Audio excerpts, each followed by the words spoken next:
Hello అండి. Welcome back to my channel. ఎలా ఉన్నారు అందరూ? హోప్ అందరూ బాగున్నారనుకుని నేనైతే చాలా చాలా బాగున్నాను. ఒక మంచి వీడియోతో మేము ముందుకు వచ్చేసాను. సో రీసెంట్గా అయితే మేము నెహ్రూ జూ పార్క్ అనేది వెళ్ళాము. అక్కడ ఏమేమి జరిగాయి, ఏమేమి చూసాము అనేది వ్లాగ్లో చూసేద్దాము.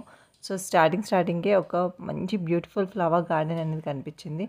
ఇక్కడ మా పాప చూడండి ఫుల్ ఎంజాయ్ చేస్తుంది. సో మేమైతే రోడ్ ట్రైన్ తీసుకున్నాం అనమాట. రోడ్ ట్రైన్ ఇలా ఉంటుంది. అంటే మనకి రోడ్ మీద వెళ్తుందనమాట. ట్రైన్ టైపే ఉంటుంది కదా, రోడ్ మీద వెళ్తుంది. మధ్య మధ్యలో స్టాప్స్ ఉంటాయి.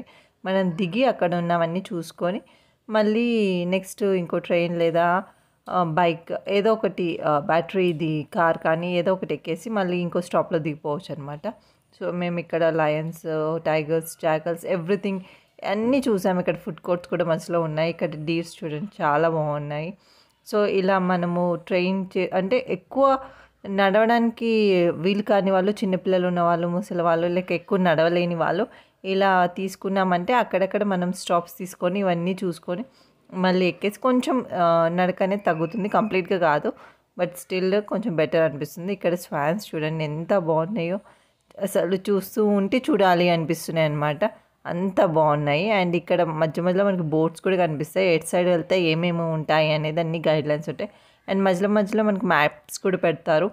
మనం ప్రజెంట్ ఎక్కడ ఉన్నాము అండ్ మనం వెళ్ళాల్సింది ఎటు డెస్టినీ అనేది కూడా మనం చూసుకునే మ్యాప్స్ ద్వారా లొకేట్ చేసుకోవచ్చు. సో ఇక్కడ బేర్స్ అనమాట. మొత్తం ఇక్కడ డిఫరెంట్ టైప్స్ ఆఫ్ బేర్స్ ఉంటాయి. అండ్ ప్రతి దానిపైన కూడా బోర్డు ఉంటుంది. అండ్ ఇక్కడ నుంచి మేము వెళ్ళేది ఆస్ట్రిచ్ సైడ్ అనమాట. ఆస్ట్రిచెస్ అక్కడ. అండ్ ఇక్కడ rhinos, hippopotamus, Lions and everything. అంటే ప్రతి ఒక్కటి చాలా చాలా చిన్న చిన్న క్లిప్స్ కవర్ చేశాను. ఎవ్రీథింగ్ డీటెయిల్గా కవర్ చేయాలంటే ఒక 10 ఎపిసోడ్స్ దాకా అవుతాయి అన్నమాట. అంత లాంగ్గా ఉంటుంది. సో మీరు వెళ్ళారా నెహ్రూ జూలాజికల్ పార్క్కి? ఎప్పుడైనా వెళ్తే మీ ఎక్స్పీరియన్స్ గురించి కూడా షేర్ చేయండి. అండ్ మేమైతే బాగా ఎంజాయ్ చేసాం. మేము ఫుడ్ అంతా క్యారీ చేసాం కాబట్టి మాకు అస్సలు ఇబ్బంది అనిపించలేదు.